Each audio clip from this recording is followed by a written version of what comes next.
The rain had been falling over Maple Ridge since early morning, turning the streets glossy and quiet. The town, tucked between long stretches of forest and soft hills in Washington state, was used to rain. Yet that particular Thursday felt heavier, as if the clouds carried secrets instead of water. Emily Carter noticed it the moment she stepped out of her car, pulling her coat tightly around her body as she hurried toward the cafe she often escaped to. It was small, warm, and always smelled like cinnamon and roasted beans, a place where she felt invisible yet safe. Emily was 36, with a soft posture that suggested she had learned to hold her emotions carefully. Her marriage to Mark had turned into something she could not describe without feeling a sting in her chest.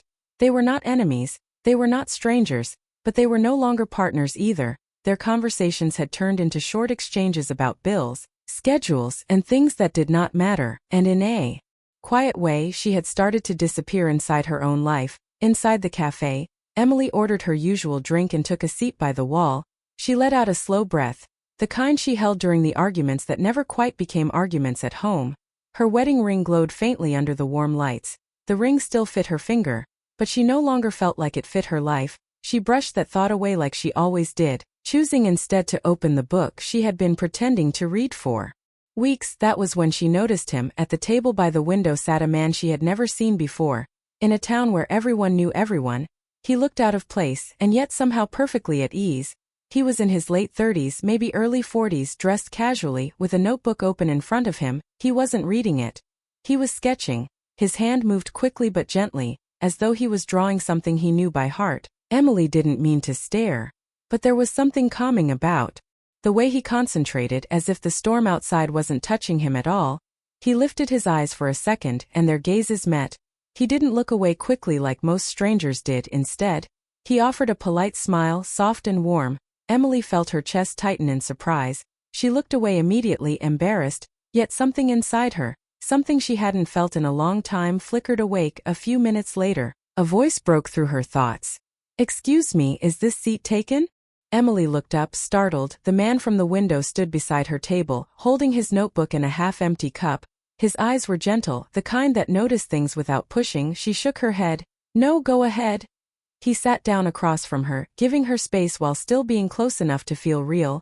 "I'm Daniel," he said lightly. "Just moved here from Vancouver, trying to figure out the rhythm of this town." She nodded, offering a polite smile. "Emily," she replied. "And Maple Ridge does have a rhythm. It's slow but steady." "Slow is good," Daniel said with a quiet laugh. "Better than the noise I came from." His voice had a softness that felt almost dangerous for someone like Emily, someone starving for gentleness without realizing it. She kept her eyes on her coffee, unsure why she suddenly felt nervous. They exchanged small talk. The weather, the town, the forests nearby, nothing intimate, yet every sentence carried a strange ease that shouldn't have been there between two strangers. Daniel wasn't loud, he didn't flirt, he didn't brag, he simply talked honestly and calmly, and Emily felt something in her tighten and loosen at the same time. Like a knot she had forgotten about was slowly being undone. She learned that he was an architect, that he came to Maple Ridge for a project but also because he needed a quieter life. She told him she loved books, that she used to paint before life became too busy. She didn't mention Mark, not because she wanted to hide him, but because the topic felt heavy and Daniel didn't ask, he simply listened. For the first time in months, Emily felt seen. The rain outside thickened, the sky growing darker. The cafe hummed softly with quiet conversations and the sound of steaming milk. Hours passed without either of them noticing until Emily checked her phone and realized it was nearly evening. She stood abruptly. "I should go," she said, feeling a sudden rush of guilt. "I didn't mean to take so much of your time." Daniel shook his head. "You didn't," he said gently. "This was nice." She hesitated, then nodded. It was. As she gathered her things, she felt the weight of reality settle on her chest again. The warmth she had felt talking to Daniel was not something she should allow to grow. She knew that. She had a marriage, even if it was broken. She had a life rooted in responsibilities, not possibilities outside. The rain landed cold against her skin as she walked to her car. She paused before opening the door, letting the storm wash over her for a moment. She didn't understand why her heart felt unsteady. She barely knew the man, and yet something about him lingered in her mind like a note that wouldn't stop playing. She tried to ignore it, but the next morning, Emily found herself thinking about the conversation while making breakfast. She found herself wondering what Daniel had been sketching. She found herself wondering why talking to him had felt like stepping into sunlight after months of shadow. She shook the thoughts away again, but they kept returning, soft but persistent. Days passed, and Emily continued her routine work, chores, quiet dinners with Mark, and yet everything felt slightly different, not because anything had changed at home, but because something inside her had awakened, a piece she had forgotten she still had. And then, fate or coincidence or something far less simple intervened. The following Thursday, the rain came again, and Emily stepped into the cafe as usual. She ordered her drink, turned to sit, and froze. Daniel was there, same window seat, same notebook, same calm expression. When he saw her, he smiled, not with surprise but with recognition, as though he had been hoping to see her too. "Good morning," he said with a warm tilt of his head. Emily felt the air shift around her. She should have walked away, chosen another table, set a boundary, but instead she found herself walking toward him, her heart tapping too fast for reasons she didn't want to examine. "Mind if I join you?" she heard herself say. Daniel gestured to the seat in front of him. "Please do." It was simple, innocent, nothing wrong on the surface, but beneath the small talk and shared smiles, something quiet and dangerous was forming, something that neither of them said aloud, but both of them felt, faintly pulsing like a soft warning in the background of their minds. For the next hour, they talked again, faster, easier, as if they had known each other longer than a single meeting. Emily found herself laughing, something she rarely did at home. Daniel's presence made her feel lighter, and Daniel seemed drawn to her in a way he tried not to reveal too clearly, but a way she could still sense. Emily left the cafe that morning with her pulse unsteady, unable to explain why she felt both guilty and alive. She told herself it was just friendship, just conversation, nothing more, but deep down she felt the spark forming, small but bright, something she knew she should step away from before it grew stronger. But she didn't, and that was the beginning of everything. The gentle, dangerous shift in her life that would eventually lead her down a path she never imagined she would walk, a path that would pull her into a love she didn't plan, a secret she didn't mean to keep, and consequences far darker than she could ever foresee, because sometimes the quietest moments become the loudest turning points, and sometimes the gentlest smile becomes the spark of a storm.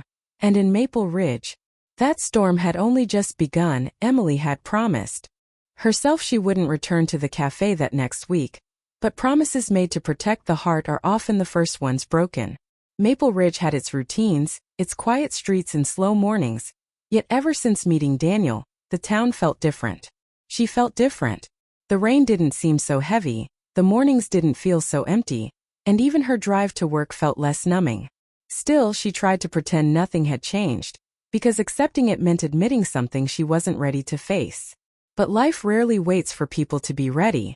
The following Tuesday, she stepped into the cafe again, telling herself it was just a normal stop, nothing more. She tried not to look for him. She told herself she wasn't expecting anything. But when she turned the corner and saw Daniel sitting at the same window seat, sketching with focused eyes and that familiar calm, her heart betrayed her instantly. He looked up, met her gaze and smiled, the kind of smile that made her feel seen in a way she hadn't felt in years. "Emily," he said warmly, as if her presence had just made his day easier. Her resolve melted like snow. She walked toward him without thinking. "Mind if I sit?" she asked. "Please," he said, nudging his notebook aside. "I was hoping you'd come by." Those words settled deep inside her, and she didn't even try to push them out. That morning passed quickly. They talked about their childhoods, their dreams, the places they wished they could visit someday. Emily mentioned her love for painting, something she hadn't spoken about in years. Daniel lit up at the topic and asked questions that felt sincere, not polite. His attention stayed on her fully, not drifting, not impatient. For years, Emily had felt like she was talking into empty rooms. With Daniel she felt heard. When she left that morning she felt guilty. She felt alive. She felt confused. And she also knew this connection wasn't going away. Days passed and she tried to bury the spark, but instead it grew. She found herself looking at her phone wishing he would text, even though she had never given him her number. She caught herself staring at the empty seat beside Mark during dinner, wondering when their silence had become so normal. Her marriage wasn't violent and Mark wasn't cruel. He was simply absent. They lived in the same house but not the same world. Their love had faded slowly, quietly, without a single dramatic moment. until it was nothing more than a routine held together by old vows and tired hearts. The next time she saw Daniel, it wasn't at the cafe. It was at the local bookstore. She walked in searching for a novel to distract her thoughts, but distraction disappeared the moment she saw him standing in the history section, flipping through a page with a curious expression.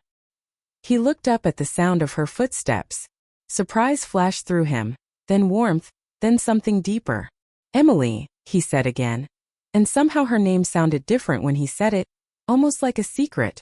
They walked the aisles together, laughing about books, sharing stories, talking about things that felt too vulnerable for a simple coincidence.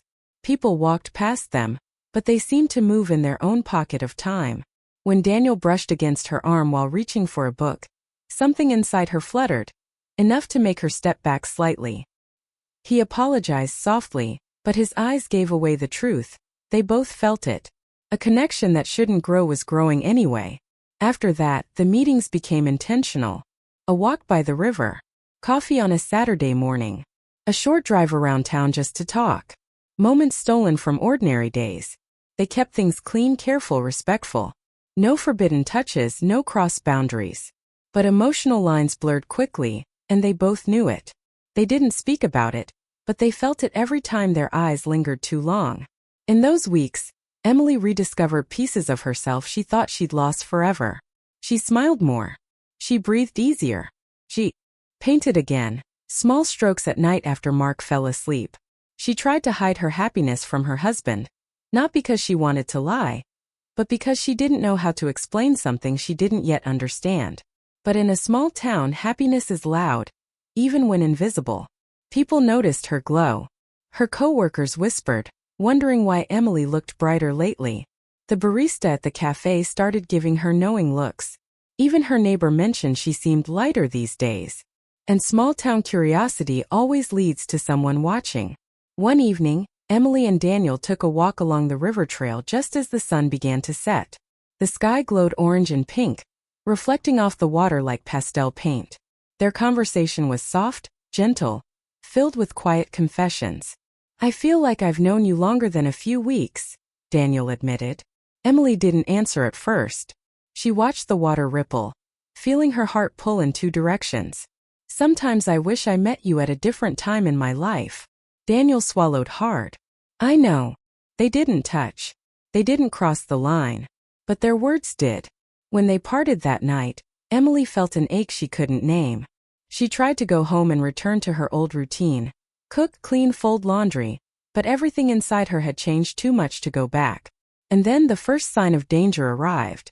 It came in the form of a short message, tucked under her windshield after work. A plain white card, blank except for 2 words written in rushed handwriting. "I know." Emily froze. For a moment, the world around her blurred. Her hands felt cold, her throat tightened, and her heart thudded as if trying to warn her. I know. Someone had seen her. Someone had watched them. Someone knew something she wasn't ready to admit out loud. She looked around the parking lot, searching for any familiar face, but the area was nearly empty. She couldn't tell if the note came from a stranger, a friend, or someone much closer. Her first thought was Mark. Her second thought was even more frightening. Maybe it wasn't him. She folded the note and slipped it into her coat pocket, trying to steady her breathing. She didn't text Daniel about it. She didn't tell anyone. She drove home in silence, clutching the steering wheel too tightly, replaying every moment from the past weeks. Had someone followed them? Had someone seen them at the river? At the bookstore? Outside the cafe? By the time she reached her driveway, her fear had grown into something sharp and suffocating. Inside the house, Mark sat on the couch watching television, barely lifting his eyes when she walked in. Emily studied him, looking for clues, anger, suspicion, anything. But his expression was the same distant calm he always wore. "Long day?" he asked. "Yeah," she whispered. Her voice trembled just enough for her to feel scared. She went to the bedroom, shut the door quietly, and pulled out the note again. She read the words over and over, her mind spinning. The truth was simple and terrifying. Someone saw the connection between her and Daniel, even before she was willing to name it herself. The next morning, she expected Daniel to call or show up somehow, but he didn't. He didn't know anything was wrong. Emily debated telling him, but fear held her back. She didn't want to pull him into a storm she wasn't ready to face. But storms don't wait for permission. 2 days later, while Emily was leaving the grocery store, she saw a familiar figure in the parking lot. Daniel, standing near his car. His eyes found hers instantly, but before she could smile or wave, his expression tightened. He walked toward her slowly. "You okay?" he asked. She blinked in surprise. "Yes, why?" "You seem tense," he said gently, "like you're looking over your shoulder." Emily swallowed hard. Her fingers tightened around the grocery bag. She wanted to lie, but the truth pressed against her chest. "I got a message," she whispered. "Someone knows." Daniel's expression changed in an instant, softness replaced by concern, then worry, then something darker. He reached out slightly, stopping himself just before touching her arm. "What did it say?" "Just, I know." Daniel's jaw clenched. For the first time since she met him, he looked truly worried. "Emily, this is serious. You can't deal with this alone." She shook her head, panic rising. "I don't want you involved." "You already involved me," he said quietly, not accusing, just honest. And he was right.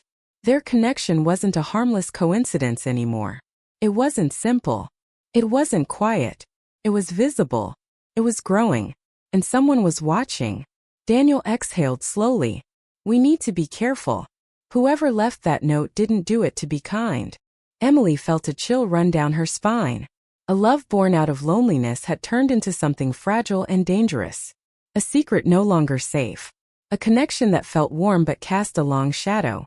And that shadow was spreading fast. In Maple Ridge, whispers had already begun. And the storm that would change all their lives was moving closer. Step by step, unseen but unstoppable. The day after Daniel learned about the message, the air in Maple Ridge changed for both of them.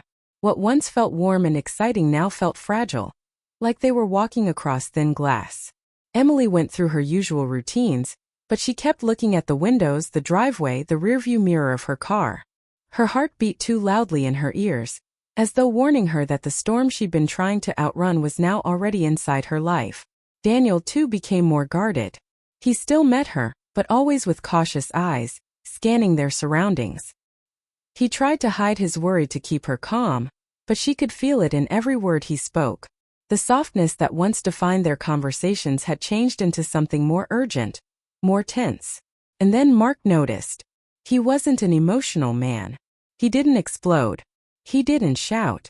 But he was perceptive in ways people often underestimated. He began asking small questions, questions that seemed harmless but carried weight behind them. "You've been going out more lately? Work keeping you late? Why do you seem distracted?" Emily stumbled through her answers, giving half-truths she hoped would not invite more questions. But Mark watched her with quiet intensity. His eyes followed her in a way that made her feel stripped of all her hidden feelings. Still, she didn't confess. She didn't know how. She wasn't even sure what she would confess. She and Daniel had not crossed physical lines. But emotionally, she had stepped into a world she couldn't explain. The message, "I know," hung over her like a shadow. And the shadow grew darker. One evening, Emily and Mark were eating dinner at the wooden table they'd shared for 12 years. The meal was simple. Pasta, garlic bread, a salad she barely touched. Mark ate quietly for a few minutes before finally speaking. "Emily," he said, his voice too calm. "Are you seeing someone?" The fork slipped from her hand and clattered on the plate. Her stomach dropped. Her breath caught. "No," she whispered quickly. "I'm not." She wasn't lying technically, but her heart felt the sting of her own dishonesty. Mark leaned back in his chair, studying her face. "Then why do you look like you're living in a different world than me?" She froze. She didn't have an answer. He wasn't cruel, but he was hurt, and hurt made his voice sharper. "I'm not blind," he said quietly. "Something is wrong." Her lip trembled, but she didn't speak. She couldn't. She didn't want to lie. She didn't want to tell the truth.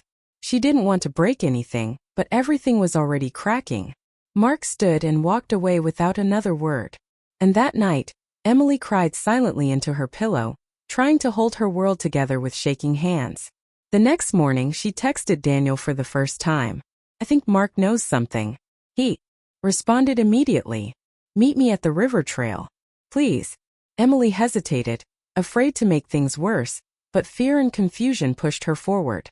She needed someone to talk to, someone who wouldn't judge her, someone who understood the tangled mess inside her heart. When she arrived at the river, Daniel was already there, pacing near the water.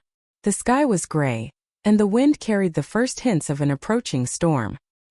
He walked toward her quickly, his worry visible. What happened? He asked. Emily explained everything. Mark's questions, the tension, her guilt. Daniel listened, his expression darkening with every word. Emily, he said softly, I never wanted to cause you pain. You didn't, she whispered. I did this to myself. He shook his head. We both did.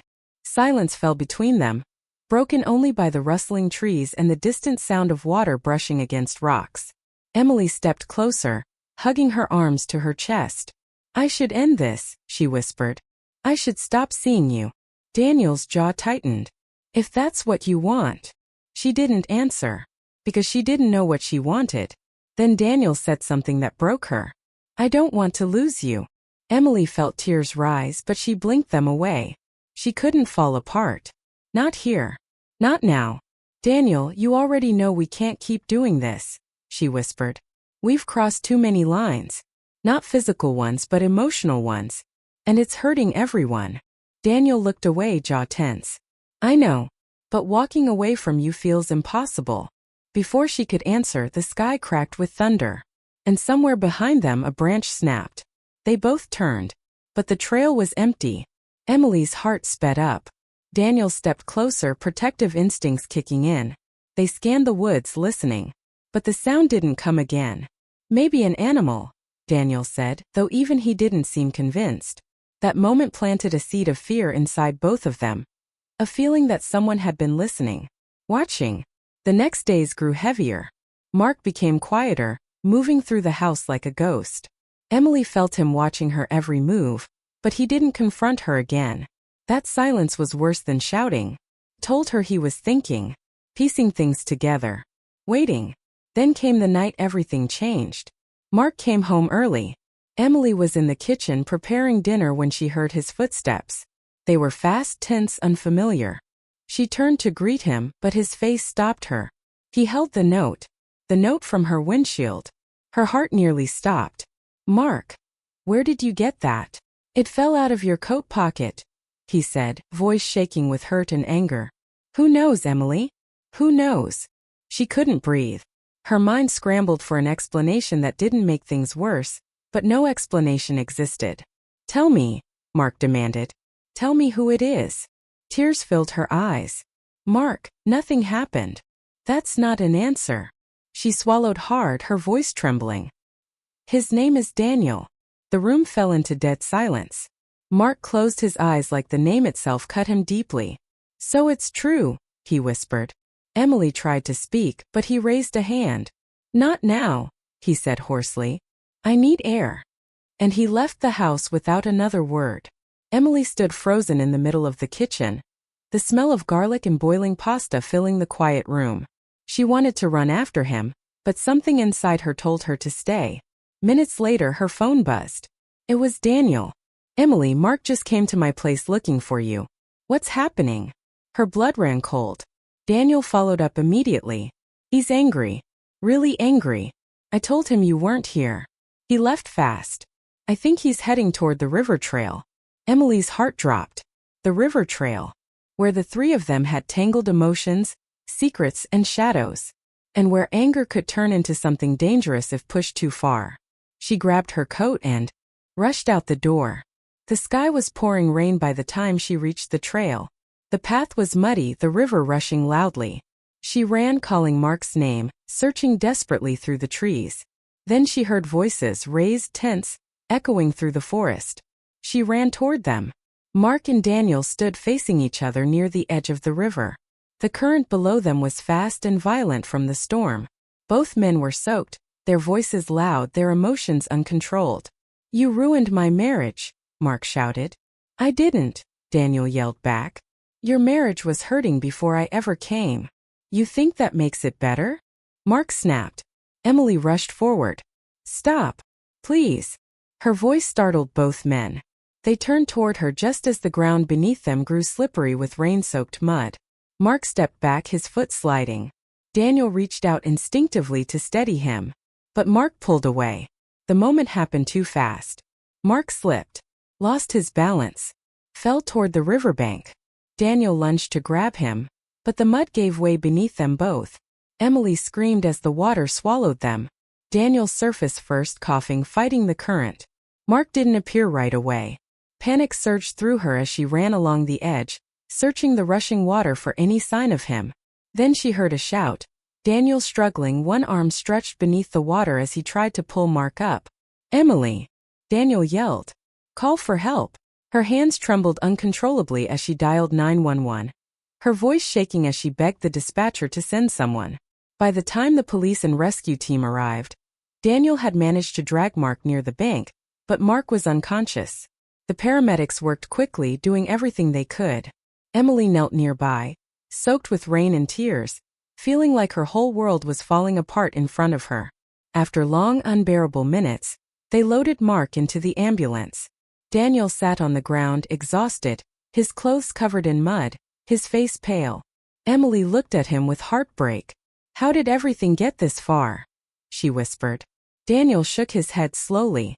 "Because love, even when it's innocent, can turn dangerous when mixed with fear."